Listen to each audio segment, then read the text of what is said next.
Giovani, buongiorno e ben ritrovati per il secondo video di giornata sul canale di Neapolis 1926. Signori, secondo video e -2 a Napoli-Inter.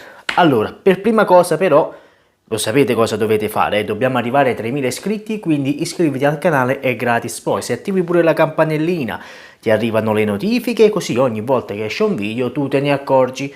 Detto questo, ragazzi, -2 a Napoli-Inter, una partita che molto probabilmente vale una stagione intera per il Napoli, ma soprattutto per l'Inter che deve difendere lo scudetto dalle squadre avversarie, perché voglio la pressione in questo caso secondo me ce l'ha tutta l'Inter.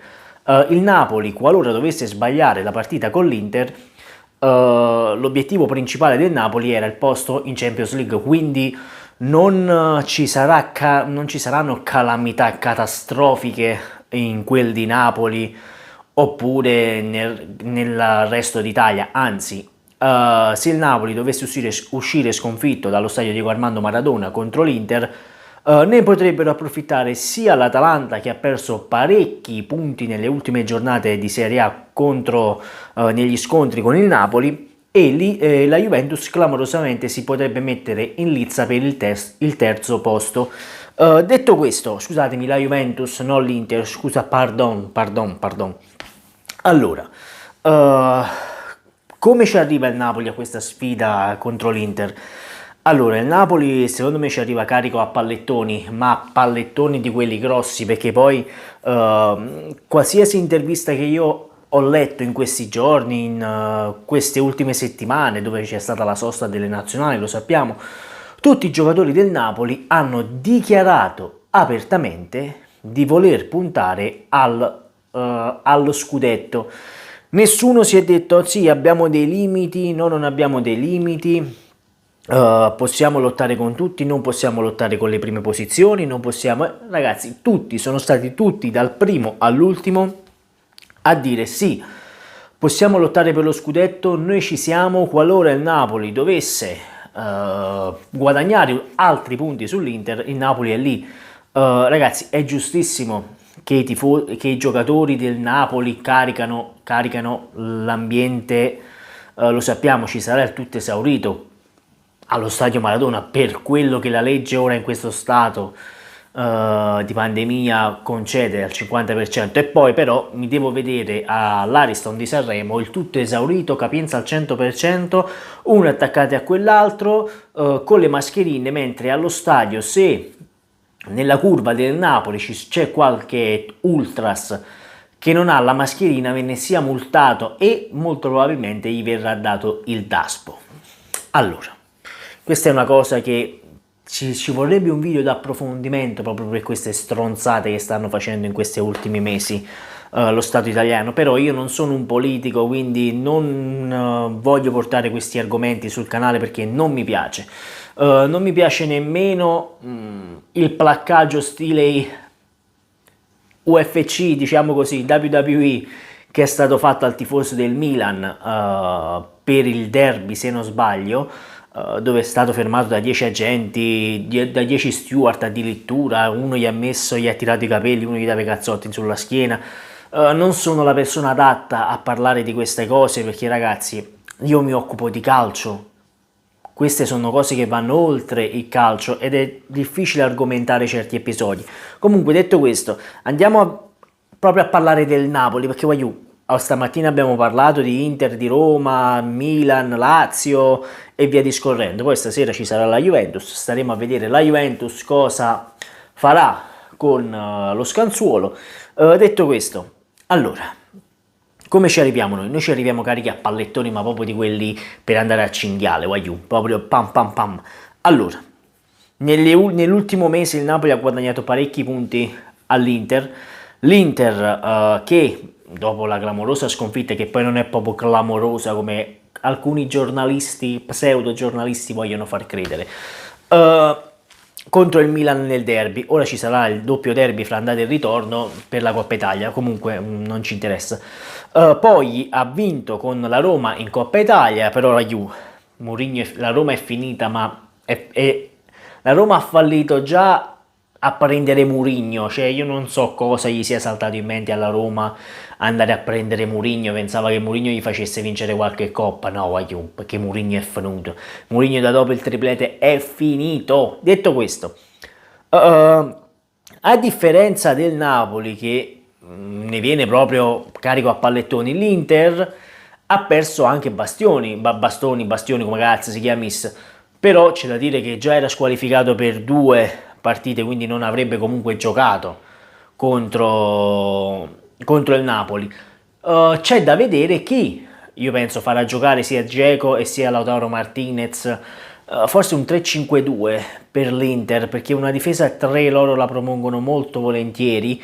De Vrij è lento, su questo non ci piove, De Vrij è lentissimo e quindi Osimhen potrebbe sfruttare le azioni di rimessa, le azioni di contropiede per portare più qualità al nostro gioco, perché voglio, se tu sei un attimo in difficoltà dici ora la butto un attimo su, Osimhen mi fa recuperare, mi fa prendere fiato e quindi giustamente in quel caso tu puoi usare la carta Osimhen a tuo vantaggio.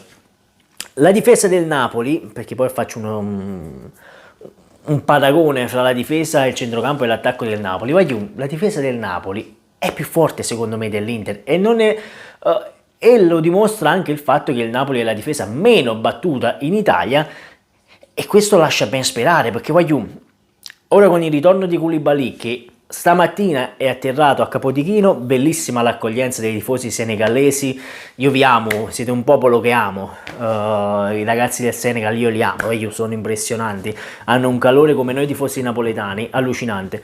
Cristi Dio, ora ti metti a battere con il martello, mortacci tu, ora che sto facendo il video? Mamma mia, è una cosa allucinante questi di sopra. Detto questo, ritorna Koulibaly, ritorna la difesa con Rrahmani e Koulibaly, la difesa che sulla carta dovrebbe essere una delle più forti, ma pure la difesa con Rrahmani e Juan Jesus ha fatto faville. Detto questo, Mario Rui dovrebbe giocare da titolare, perché un Marettiello Rui, con tutto il bene che voglio a Fauzi, però sta facendo una stagione buonissima Mario Rui e quindi non gli si può dire niente. Dall'altro lato c'è il Cyborg, quello finché non si rompe un crociato, non si rompe qualcosa, quello giocherà fino a 40 anni su quella fascia, Brunget. È allucinante, quindi secondo me la difesa del Napoli potrebbe reggere l'impatto dell'attacco stratosferico, come dice qualcuno, dell'Inter. Io penso giocherà...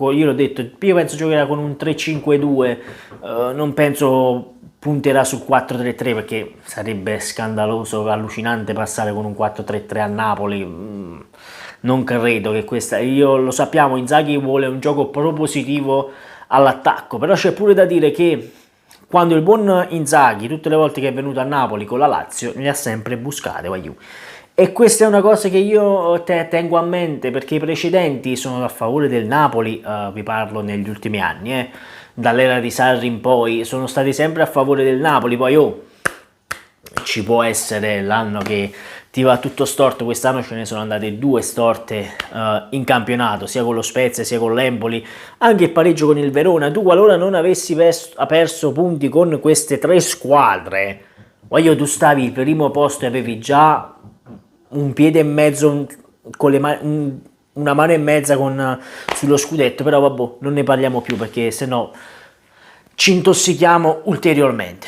Detto questo, il centrocampo del Napoli con il ritorno di Anghissà è uno dei più forti in Italia, ora addirittura dicono il centrocampo della Juventus è stratosferico.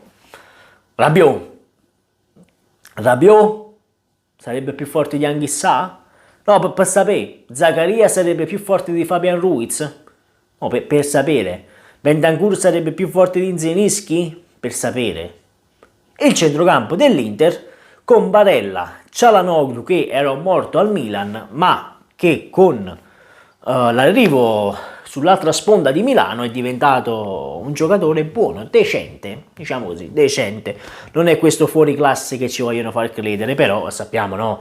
Il vento deve spingere le squadre del nord, perché le squadre del sud, quante ce ne sono rimaste in Serie A? Ci puoi mettere il Cagliari, che proprio sud-sud non è, va bene? Ci puoi mettere il Napoli, la Salernitana, basta. Il resto sono quasi tutte fallite, il Palermo, il Catania, il Lecce, che molto probabilmente ritornerà in Serie A, spero anche il Benevento. Più squadre del sud ci sono e più fa bene all'economia del sud. Questo voi vi dovete mettere in testa. Quindi, detto questo, il Napoli ci arriva carico, l'Inter non può perdere 2 partite di fila in Serie A perché sarebbe clamoroso il dato, e sarebbe clamoroso il sorpasso del Napoli all'Inter per come si era messa la stagione del Napoli, con 8 infortuni, 8 indisponibili, Covid e altre cose. Quindi io non darei del tutto scontato la vittoria dell'Inter a Napoli, come alcuni youtuber napoletani fanno credere qui su YouTube.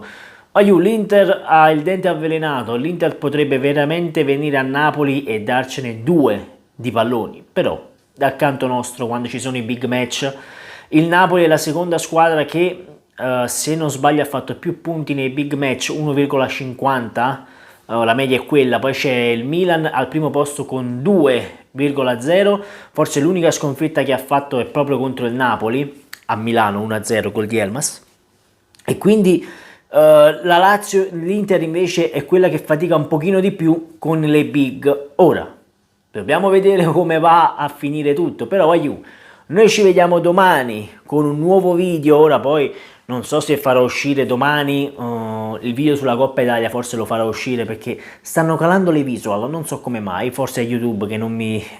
Da che ho attivato la monetizzazione, arriva a 10 euro, quasi un mese e mezzo, una cosa allucinante, e nemmeno ci sono arrivato a 10 euro, sono a 7 euro, a 8 euro addirittura, quindi che dire. Ci vediamo domani con l'intervista, con la conferenza stampa di Luciano Spalletti, sempre che il Napoli gli facci fare una conferenza stampa, perché bella e buona, il Napoli si sveglia e dice: Luciano, oggi non la facciamo la conferenza, tanto che te ne fotti, chi la segue la conferenza stampa? Sempre e comunque forza Napoli, dal vostro Neapolis 1926, ciao aiù!